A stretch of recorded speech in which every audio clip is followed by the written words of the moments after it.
늦은 오후 햇살이 길게 눕는 작은 방 안. 박윤호는 천천히 허리를 굽혀 낡은 상자를 끌어냈다. 은퇴 후 매일처럼 반복되는 생활에 무료함을 느끼던 그는 오래된 물건을 정리해 볼 생각으로 창고 문을 연 것이었다. 상자 뚜껑을 열자 먼지가 흩날리며 오래된 냄새가 방 안에 퍼졌다. 이게 아직도 있었구먼.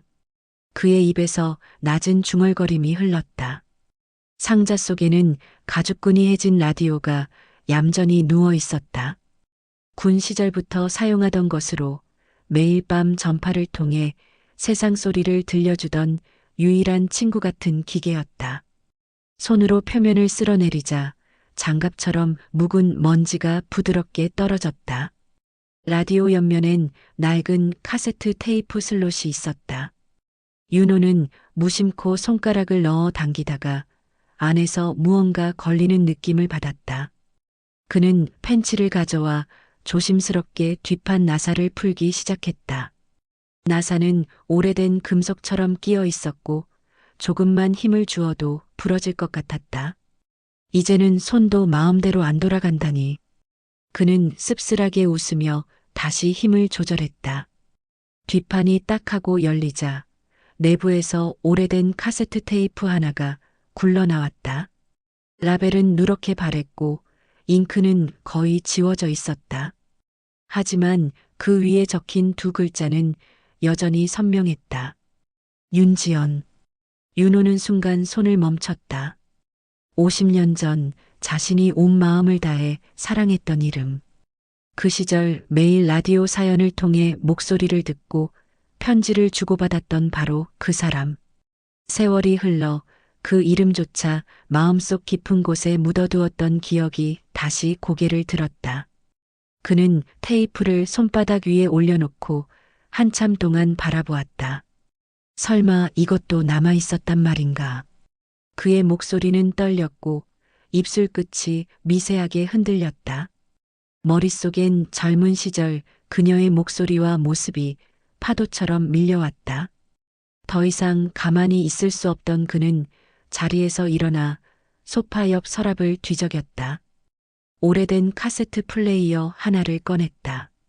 배터리를 넣고 뚜껑을 닫는 손동작 하나하나에 망설임이 묻어 있었다. 플레이어를 켜자 낮은 잡음이 흐르기 시작했다. 그는 깊이 숨을 들이마셨다. 손가락이 재생 버튼 위에 멈춰섰다. 50년 동안 잊고 지낸 사람의 목소리를 다시 들을 수 있다는 사실이 믿기지 않는 듯 그의 손은 떨리고 있었다. 지연아. 그의 입에서 새어나온 이름은 마치 세월의 먼지를 털어내는 듯한 희미한 떨림이었다. 재생 버튼은 아직 눌리지 않은 채 방 안에는 조용한 긴장이 감돌았다. 그 순간 세상은 멈춘 듯했고 윤호의 심장은 젊은 시절처럼 빠르게 뛰기 시작했다. 그는 결국 깊게 숨을 들이쉬며 눈을 감았다. 그리고 아주 천천히 버튼을 눌렀다. 방 안에 오래된 카세트 테이프의 잡음이 울려 퍼지기 시작했다. 재생 버튼이 눌린 순간 방 안에는 낮게 끓는 듯한 잡음이 퍼졌다. 테이프가 돌아가는 소리가 위잉하고 길게 울렸고 윤호의 손끝은 잠시 허공에서 떨렸다. 그의 시선은 플레이어의 투명창 속에서 움직이는 테이프에 고정되어 있었다. 50년 전 멈춰있던 시간이 마치 다시 움직이기 시작하는 듯한 기묘한 공간감이 방 안을 채웠다. 잠시 후 잡음 사이로 희미한 숨소리가 들렸다. 윤호 씨. 윤호의 눈이 크게 흔들렸다. 그는 본능적으로 의자 등받이를 부여잡았다. 목소리는 너무 약했지만 그가 잊을 수 없는 그 음색이었다. 50년이 지났는데도 지연의 목소리는 마음속 어딘가에 그대로 남아 있었다.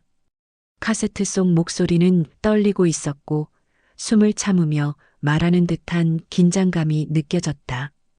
이 테이프를 듣고 있다면 나는 아마 여기 없을지도 모르겠어요. 잡음이 끊기듯 섞여 들어왔다. 윤호는 플레이어 가까이 몸을 기울였다. 눈동자는 초점 없이 떨렸고 입술은 말라붙은 듯 움직이지 않았다. 테이프는 한동안 잡음만 흘리다가 다시 목소리를 내기 시작했다. 편지는 계속 보냈어요. 답이 없어서 많이 걱정됐어요. 윤호의 손이 무릎 위에서 서서히 움켜쥐어졌다. 그의 기억 속엔 편지를 한 번도 받은 적이 없었다. 그는 마치 누군가 자신의 과거를 뒤에서부터 하나씩 바꿔놓는 듯한 감정에 휩쓸렸다. 테이프 속 지연은 말끝마다 숨이 차오르는 기척을 보였다. 혹시라도 내 마음이 전해지지 않았다면 그저. 잡음이 길게 끼어 목소리가 다시 희미해졌다. 윤호는 플레이어를 두 손으로 감싸쥐며 기계 가까이 귓가를 들이댔다. 그는 소리 한 조각이라도 놓치고 싶지 않았다. 낡은 테이프는 자꾸만 늘어나 끊어질 듯 울렁거렸다. 잠시 후 잡음 속에서 마지막 한 문장이 또렷하게 들려왔다.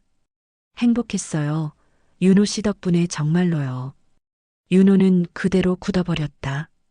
숨조차 제대로 쉬지 못한 채 가슴을 죄는 감정이 밀려왔다. 그는 손을 입가에 가져다 대고 몇 번이나 떨리는 숨을 삼켰다. 오래된 목소리 하나가 그의 70년 인생을 깊게 흔들어 놓고 있었다. 테이프는 탁 소리와 함께 자동으로 멈췄다. 방 안에는 정적과 함께 혼자 남겨진 그의 숨소리만 가늘게 울렸다. 윤호는 플레이어에서 테이프를 꺼내 손바닥 위에 올려놓았다. 그리고 마치 무언가 결심한 사람처럼 천천히 고개를 들었다. 지연아, 내가 날 찾았던 거구나. 그의 눈 아래로 천천히 눈물이 흘러내렸다. 50년 동안 멈춰있던 첫사랑의 시간은 그 순간 조용히 다시 흐르기 시작했다. 다음 날 아침 박윤호는 평소보다 이르게 눈을 떴다. 밤새 거의 잠을 이루지 못한 탓에 눈가에는 붉은 기운이 감돌았다. 그는 서두르듯 외투를 걸치고 집을 나섰다. 지연의 마지막 메시지를 들은 뒤 가만히 집 안에 머물러 있을 수 없었다. 50년 전 놓쳐버린 길을 지금이라도 다시 걸어가야 한다는 강한 충동이 그를 움직였다. 버스 정류장에서 그는 오래된 노선을 확인하며 숨을 고르았다. 몇 번의 환승 끝에 도착한 곳은 옛 고향 근처의 작은 항구 마을이었다. 그가 20살 시절 지연과 만나기로 약속했던 곳이기도 했다. 하지만 마을의 모습은 기억 속과 완전히 달라져 있었다. 해변은 정비되어 있었고 오래된 가옥들은 대부분 사라지고 아파트들이 들어서 있었다. 윤호는 주변을 둘러보며 천천히 길을 걸었다. 사람들에게 지연의 이름을 물어보았지만 대부분 고개를 저었다. 1970년대면 너무 오래 전 이야기네요. 여기 살던 분들 다 이사 갔어요. 그는 실망한 표정으로 고개를 끄덕였지만 발걸음은 멈추지 않았다. 그러다 한 노파가 해변가 작은 벤치에 앉아 있는 윤호에게 말을 걸었다. 젊은 날 찾는 얼굴 같구먼. 누구를 찾고 있소? 윤호는 잠시 머뭇거리다가 조심스레 입을 열었다. 옛날에 윤지연이라는 분이 살던 주소를 찾고 있습니다. 노파는 그 이름을 듣는 순간 눈썹을 살짝 치켜 올렸다. 지연이라면 예전에 그 병약하던 아가씨 말인가? 윤호의 심장이 크게 뛰었다. 노파는 천천히 말을 이었다. 그 아가씨 자주 아팠지. 요양을 다녔다고 들었소. 그녀는 오래된 기억을 더듬듯 고개를 들어 먼 곳을 바라봤다. 마을 사람들은 잘 기억 못하겠지만 나름 유명했어. 항상 하얀 스카프를 하고 다녔거든. 윤호는 그 말을 듣자마자 지연의 모습이 떠올라 가슴이 먹먹해졌다. 그는 급히 다음 질문을 던졌다. 혹시 어디로 요양을 다녔는지 아십니까? 노파는 손가락으로 북쪽 언덕 방향을 가리켰다. 마을에서 조금 올라가면 옛 시립병원이 있지. 그곳에 기록이 남아있을지도 몰라. 윤호는 깊은 인사를 하고 서둘러 그 길로 향했다. 해가 지기 전 그는 산비탈에 자리한 낡은 병원 건물에 도착했다. 벽은 금이 가 있었고 창문은 먼지로 흐릿하게 가려져 있었다. 병원 안기록실에는 누렇게 변색된 서류들이 쌓여 있었다. 직원은 난처한 표정으로 고개를 저었다. 옛날 기록은 전부 폐기된 줄 알았는데 그는 오래된 문서를 뒤적이기 시작했다. 몇 분 후 직원이 놀란 듯 손을 멈췄다. 여기 윤지연 씨 1971년 기록이 있습니다. 윤호의 눈이 흔들렸다. 직원은 서류를 건네며 한숨을 내쉬었다. 치료 중단 기록이 있네요. 주소가 바뀌었다고 적혀 있습니다. 윤호는 떨리는 목소리로 물었다. 그 주소가 어디입니까? 직원은 종이를 가리키며 말했다. 산골의 작은 요양소입니다. 지금은 폐쇄됐을 거예요. 윤호는 종이를 꼭 쥐었다. 그의 가슴 속에서 오래 닫혀있던 문 하나가 조금씩 열리고 있었다. 산골 요양소로 향하는 길은 예상보다 험했다. 버스는 1시간에 한 대뿐이었고 윤호는 날씨가 흐린 산길을 따라 천천히 걸어 올라갔다. 오랜만에 경험하는 가파른 경사에 숨이 가빠졌지만 그는 멈추지 않았다. 요양소 건물은 이미 폐허처럼 변해 있었다. 벽은 무너져 있었고 잡초가 복도까지 자라 들어온 상태였다. 윤호는 조심스럽게 안으로 들어갔다. 바람이 스산하게 창문을 흔들며 먼지를 일으켰다.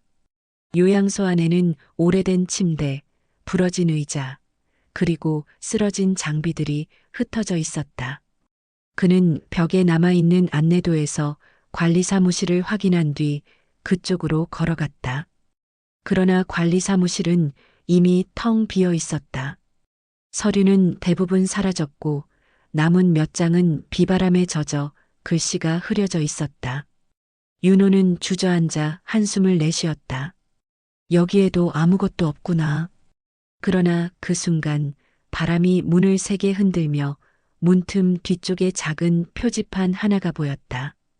구우체국 보관 창고. 윤호는 눈을 크게 떴다. 요양소와 함께 운영되던 작은 우편 보관실이 있었다는 사실을 기억해냈다. 그는 안내 화살표를 따라 건물을 빠져나와 뒤편으로 돌아갔다. 그곳에는 낡은 목조 건물 하나가 비스듬히 기대어 있었다. 문을 밀자 삐걱거리는 소리와 함께 안쪽이 드러났다. 습기로 젖은 종이 냄새가 코를 찔렀다. 안에는 무너진 선반들과 찢어진 봉투들이 바닥을 뒤덮고 있었다. 윤호는 조심스럽게 손전등을 켜서 주변을 살폈다. 그때 붉은 실끈으로 묶인 한 뭉치의 편지가 눈에 들어왔다. 바닥의 다른 봉투들과 달리 그 묶음은 비교적 온전한 상태였다. 그는 손을 뻗어 묶음을 들어 올렸다. 편지 앞면에 적힌 글씨를 보는 순간 그의 손이 멈췄다. 박윤호님 귀하. 필체는 너무도 익숙했다. 젊은 시절 지연이 보내던 편지와 똑같은 글씨였다. 윤호는 숨을 삼키며 봉투를 하나하나 살펴봤다. 날짜는 모두 1971년, 자신이 군 복무 중이던 바로 그 시기였다. 그때 창고 문 뒤에서 발자국 소리가 다가왔다. 윤호는 놀라 몸을 돌렸다. 한 노인이 천천히 걸어 들어오고 있었다. 허리가 굽은 노인은 미안한 표정으로 윤호를 바라보았다. 그 편지들 그때 배달되지 못한 겁니다. 노인은 자신을 소개했다. 내 이름은 최만석. 그 시절 이 우체국에서 일했지요. 윤호는 손에 쥔 편지 묶음을 바라보며 목소리를 잃었다. 최만석은 고개를 숙이며 천천히 말을 이었다. 전쟁이 겹치고 파업이 겹치고 일부 우편은 영영 나가지 못했습니다. 그 아가씨가 매주 찾아와 혹시 답장이 왔나요? 하고 묻던 모습이 지금도 잊히질 않소. 윤호의 눈가가 붉어졌다. 세월이 흘렀어도 누군가의 기다림이 기록된 편지들은 그대로 남아 있었다. 그는 조용히 입술을 깨물었다. 마침내 자신의 삶을 뒤바꿀 진실의 문이 열리고 있었다. 요양소 뒤편 산길을 내려온 윤호는 마을 사람들에게 지연의 마지막 거처를 물었다. 한 중년 남성이 오래된 기억을 더듬으며 말했다. 옛 지연 씨 집터라면 저 아래 골목 끝에 창고 하나 남아 있을 겁니다. 집은 벌써 허물어졌지요. 윤호는 숨을 고르고 골목 끝으로 향했다. 비에 젖은 흙냄새가 짙게 깔린 좁은 길을 따라가자 낡은 목재 창고 하나가 모습을 드러냈다. 문은 반쯤 부서진 채 기울어져 있었고 벽에는 곰팡이가 번져 있었다. 윤호는 조심스럽게 문을 밀어 올렸다. 안쪽은 어둡고 습했으며 바닥에는 부서진 기둥과 상자들이 널려 있었다. 그는 손전등을 켜서 내부를 천천히 비췄다. 빗줄기는 먼지 구름을 가르며 금가고 찢어진 물건들 사이를 스쳤다. 창고의 구석에서 작고 단단해 보이는 나무 상자가 눈에 들어왔다. 윤호는 무릎을 꿇고 상자를 끌어냈다. 상자 뚜껑을 열자 내부에는 오래된 녹음기 하나가 담겨 있었다. 녹음기 옆에는 조그마한 카세트 테이프가 함께 놓여 있었다. 라벨에는 희미한 글씨로 이렇게 쓰여 있었다. 윤호 씨에게 혹시 이걸 듣는다면. 순간 윤호의 숨이 멎은 듯했다. 그는 떨리는 손가락으로 테이프를 들어 빛에 비춰보았다. 라벨의 잉크는 발에 있었지만 필체는 분명 지연의 것이었다. 녹음기는 배터리가 완전히 녹슬어 작동하지 않았다. 윤호는 황급히 근처의 작은 잡화점으로 달려갔다. 가게 주인은 놀란 듯 윤호를 바라보았지만 그는 필요한 배터리부터 급히 찾았다. 배터리를 교체해 다시 창고로 돌아온 윤호는 조심스럽게 녹음기의 전원을 눌렀다. 기계가 치직하고 잡음을 내며 천천히 돌아가기 시작했다. 카세트가 돌아가는 소리와 함께 마침내 익숙한 음성이 흘러나왔다. 윤호 씨 이걸 듣는다면 제가 많이 그립겠죠. 윤호의 눈이 크게 흔들렸다. 지연의 목소리는 첫 번째 테이프보다 훨씬 약했고 숨이 차오르는 기척이 고스란히 들렸다. 그녀는 말하는 내내 자주 숨을 고르며 조용히 기침을 했다. 편지가 닿지 않았다는 걸 이제야 알았어요. 그래도 전 계속 기다렸어요. 녹음기 속엔 그녀가 천천히 울음을 참는 소리가 섞여 있었다. 윤호는 눈을 감았다. 마치 그 시절로 돌아간 듯 바람 소리와 함께 지연의 목소리가 귓가를 파고들었다. 그러나 테이프는 끝맺음을 하지 못한 채 잡음 속으로 사라졌다. 지연아. 그의 입술에서 새어나온 목소리는 거의 들리지 않을 만큼 낮았다. 녹음기는 작게 딸깍하고 멈췄다. 하지만 윤호의 마음속에서는 오히려 더 많은 질문과 기억들이 요동치기 시작했다. 그는 상자를 조심스레 안고 창고를 나섰다. 햇살이 지기 전까지 그는 또 다른 진실을 찾아 병원으로 향해야 했다. 따라서 그는 천천히 걸음을 옮기며 속으로 중얼거렸다. 지연아 끝까지 내가 날 부르고 있었구나. 박윤호는 폐가에서 나온 뒤 곧장 옛 시립병원으로 다시 향했다. 두 번째 테이프에서 들린 지연의 마지막 음성은 그의 마음을 뒤흔들어 놓았고 그녀가 어디에서 생애의 마지막 시간을 보냈는지 확인해야겠다는 확신이 강하게 자리 잡았다. 병원 기록실은 여전히 오래된 서류 냄새와 먼지로 가득 차 있었다. 직원은 윤호의 재방문에 놀란 듯했지만 그의 간절함을 느끼고 다시 기록을 찾아보기로 했다. 직원은 무거운 서류 상자들을 차례로 내려놓으며 오래된 기록들을 뒤적였다. 파일 색이 바래고 귀퉁이가 달아 있었지만 글자는 희미하게 남아 있었다.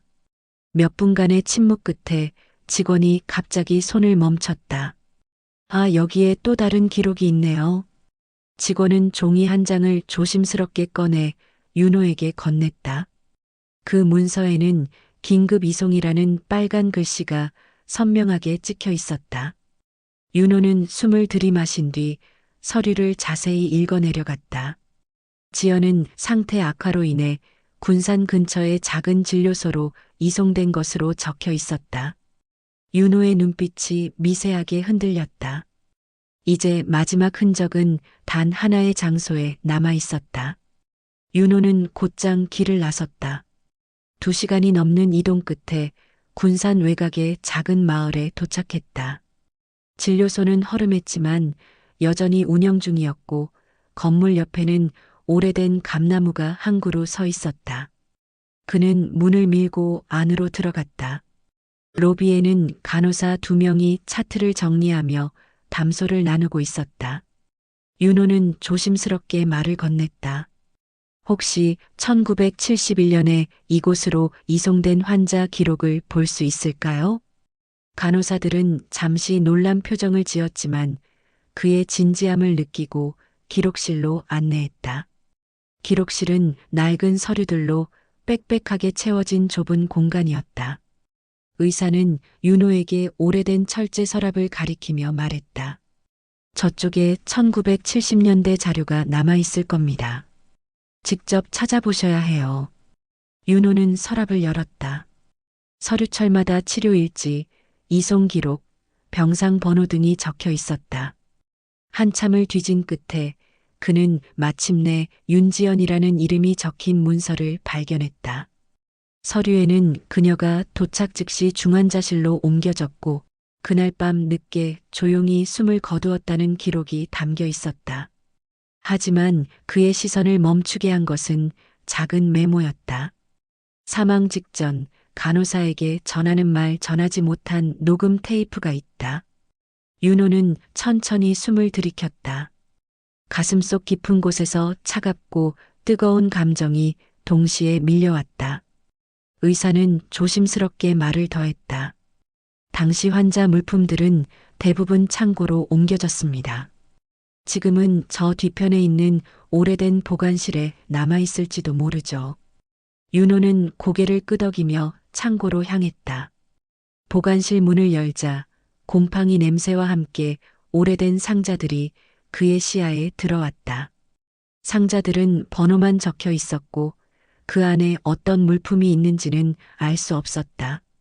그러나 그는 본능적으로 가장 구석에 쌓인 상자 하나에 손이 갔다. 상자를 열자 조그마한 봉투와 달아버린 목걸이 하나가 들어 있었다. 봉투에는 지연의 이름이 적혀 있었다. 윤호는 떨리는 손으로 봉투를 집어들었다. 이것이 그녀가 마지막으로 남긴 흔적이라는 사실을 직감했다. 그 순간 작은 방 안의 공기가 멈추는 듯했다. 세월에 묻힌 길 위에서 윤호는 비로소 진실의 끝에 다다른 것이다.